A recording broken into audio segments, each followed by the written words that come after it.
Hi there, welcome to Boat's Memory Method. We're so grateful you're here, and today we're talking about Journeys of the Heart, Home for the Holidays, tips on how to celebrate the holidays and all the beautiful traditions well with our persons living with dementia. The holidays are a special time of memories, and it's a great time to anchor our person living with dementia in the here and now, using our different traditions, but also the cultural experiences of our person.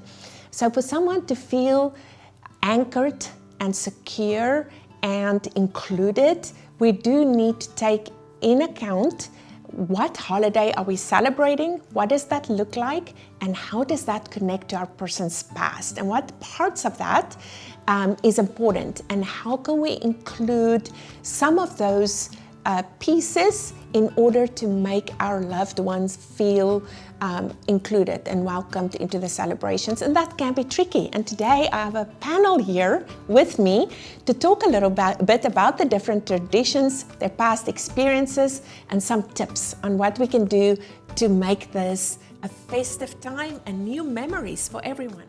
Janie, welcome. Would you tell us a little bit about yourself and about your past experiences with holiday traditions and celebrations?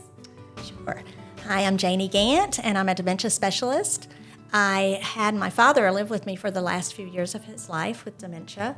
One of the things that was very special for us during those Christmases was he had a real passion for music. All of my life growing up was a voice major, and we both auditioned and joined the Gainesville Civic Chorus, which is part of the UF here in Gainesville. We were able to sing in the Christmas concerts for several years, and he really enjoyed that. It was a real highlight of his life. He talked about it in between practices and just really loved that, and I think that was a very special memory for both of us. Was a special way of anchoring you. That was a really special way of being able to anchor him during the Christmas season. Yes, what wonderful ways of making memories of your father, with your father, and then what a great demonstration that a person living with dementia that has that strength can still be included in something like a Christmas concert and preparing for that performances. That's just such a wonderful, powerful demonstration. Katie, thank you for joining us today, and will you tell us a little bit about fall celebrations? Yes, so I love fall. I love all of the fall scents, all of the fall candles and flavors that come out. I love all of the pumpkin and apple flavored things and scents. So I think that scent is a great way to tie someone to the season. Scent can hold so many memories or so many emotions for the person. So maybe think about, what did that person celebrate? Do they also love fall? Do they love the smell of the pumpkin flavored candles?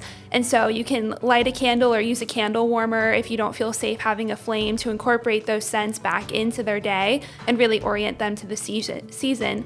But also being conscious of, what did they celebrate? Maybe it wasn't fall or Halloween or Thanksgiving like the traditional American holidays, but maybe they had some other religious holidays. Like I know the Jewish holiday of Rosh Hashanah is associated with apples and with honey. So maybe incorporating those flavors or those scents for them if that's something they celebrated. So really being aware of their religious or their cultural celebrations and incorporating that with them.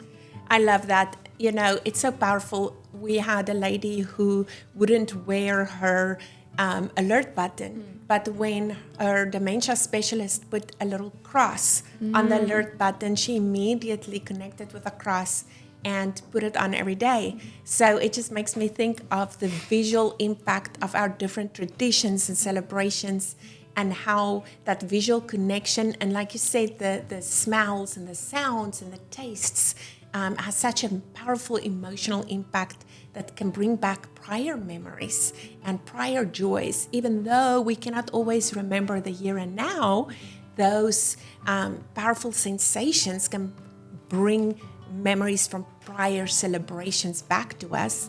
And something else is the color of fall, the colors of fall, and incorporating maybe symbols of colorful leaves in our decor and on calendars, and it helps to orient that person in the here and now and anchor them in the season.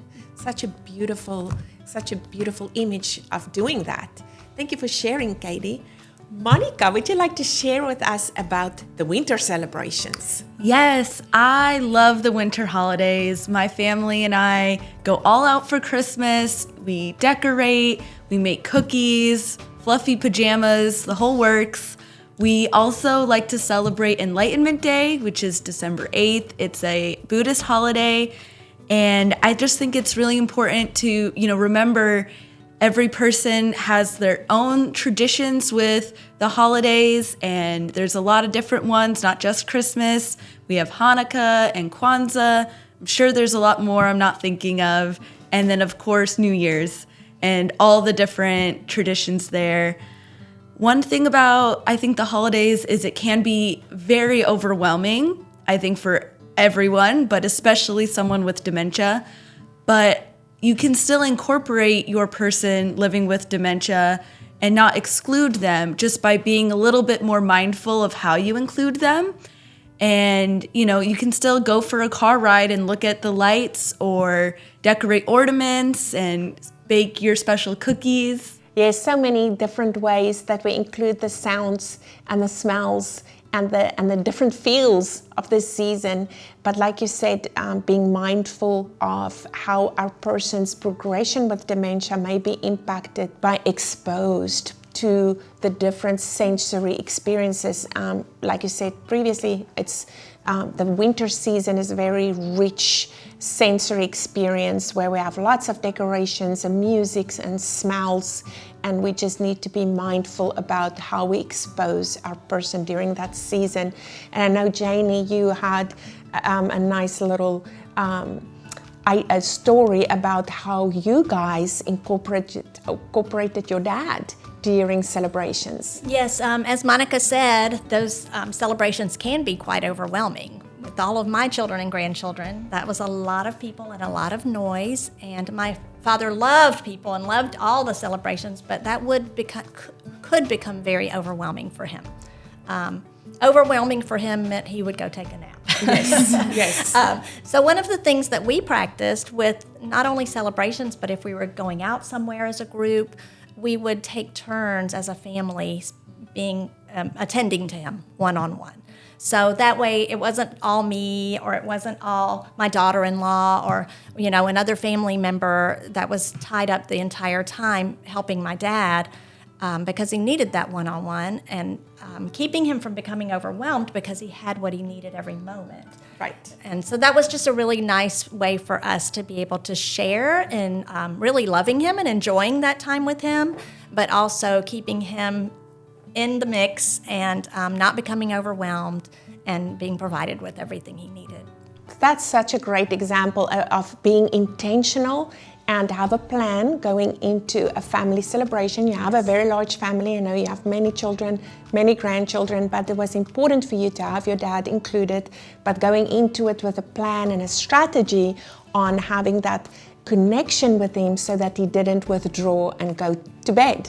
So that's a great example of how we can include our loved ones. So we are here to wish you a joyous holiday season going into the fall, going into our winter celebrations, and follow us for more tips on how to include your loved one living with dementia, how to have meaningful connections, because as our journey with dementia progresses, our brain changes, and we need different strategies to help our person be in the here and now. Follow us for more information on our website, where you can join our monthly newsletter. You can also subscribe to our YouTube channel. Follow us on Instagram and TikTok.